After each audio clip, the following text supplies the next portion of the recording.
کبھی کبھی انسان کی زندگی میں ایک ایسا وقت بھی آتا ہے کہ اسے بہت بڑی مشکل کا سامنا کرنا پڑتا ہے، جب مصیبتیں پریشانیاں اس کو ہر طرف سے گھیر لیتی ہیں، جب اسے ایسا لگتا ہے کہ اب اس مصیبت سے نکلنے کا کوئی راستہ نہیں، وہ مایوس اور نا امید ہو جاتا ہے۔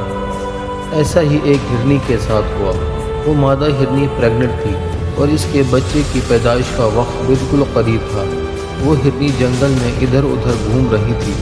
موسم بھی کافی خراب تھا، آسمان پر گہرے کالے بادل چھائے ہوئے تھے، بجلی بھی کڑک رہی تھی۔ جنگل کے بیچوں بیچ ایک ندی بہتی تھی جس کے کنارے کافی اونچی گھاس اگی ہوئی تھی۔ وہاں پر کچھ گھنے درخت بھی تھے اور پینے کا پانی بھی تھا۔ ہرنی کو وہ جگہ بچے کو جنم دینے کے لیے مناسب لگ رہی تھی، لیکن وہ نہیں جانتی تھی وہاں پر کون کون سی مصیبتیں اس کا انتظار کر رہی ہیں۔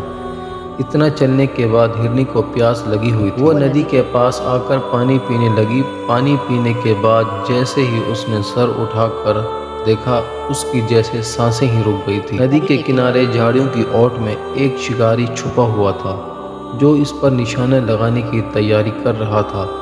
وہ گھبرا کر مڑی تو اس کے بالکل پیچھے ایک بھوکا شیر اونچی اونچی گھاس میں گھات لگائے ہوئے بیٹھا تھا جو اس پر حملہ کرنے کے لیے بالکل تیار تھا۔ ہرن نے دائیں مڑ کر دیکھا، خشک اونچی اونچی لمبی گھاس تھی۔ ہرن اس گھاس میں چھپنے کا سوچ ہی رہی تھی کہ ایک دم زور سے کڑکی اور اس گھاس میں آگ لگ گئی۔ اس کے بالکل سامنے ندی تھی جس میں مگرمچھ تیر رہے تھے، جسے پار کرنا اس کے بس کی بات نہ تھی۔ اس کے درد کی شدت بھی بڑھتی جا رہی تھی اور چاروں طرف سے موت بھی اس کی جانب بڑھ رہی تھی۔ وہ ہرنی پوری طرح گھبرا چکی تھی۔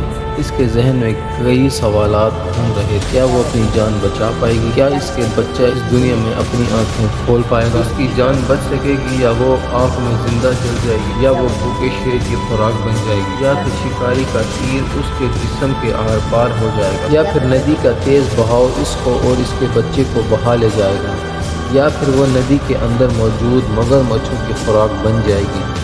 یہ سارے سوال اس کے ذہن میں گھوم رہے تھے۔ اس کی پریشانی بڑھتی جا رہی تھی۔ اس سے صاف نظر آ رہا تھا اب اس کے بچنے کا کوئی راستہ نہیں۔ بے اختیار اس نے اپنا سر اٹھایا اور آسمان کی طرف دیکھا۔ اس کی آنکھوں کے اندر ایک بے بسی تھی اور اس بے بسی میں اندر دور کہیں ایک امید تھی کہ کوئی ہے جو ابھی بھی اس کو بچا سکتا ہے، کوئی ہے جو ابھی بھی اس کی ساری پریشانیاں دور کر سکتا ہے۔ لیکن اس کے بعد جو ہوا وہ کسی معجزے سے کم نہیں تھا۔ شکاری نے جیسے ہی نشانہ لگانے کے لیے کمان کھینچی، عین اسی وقت زور سے بجلی چمکی اور اس کی چمک شکاری کی آنکھ میں پڑی۔ شکاری کا نشانہ خطا ہو گیا۔ وہ تیر مادہ ہرنی کے پاس سے ہوتا ہوا شیر کو جا لگا۔ شیر اس اچانک حملے سے گھبرا گیا اور بھاگ کھڑا ہوا۔ ساتھ ہی زور کی بارش ہوئی اور گھاس میں لگی ہوئی آگ بجھ گئی۔ بارش سے بچنے کے لیے شکاری بھی وہاں سے چلا گیا۔ ایک لمحے میں سارا منظر بدل گیا۔ وہ مقام اب مادہ ہرنی کے لیے بالکل محفوظ تھا۔ اس نے آرام سے اپنے بچے کو جنم دیا۔ اب وہ اور اس کا بچہ بالکل محفوظ تھا۔ دوستو، اس کہانی میں ہمارے لیے ایک بہت بڑا سبق ہے۔ زندگی میں چاہے کتنی بھی مشکلیں آ جائیں، ان سے نکلنے کا کوئی نہ کوئی راستہ ضرور ہوتا ہے۔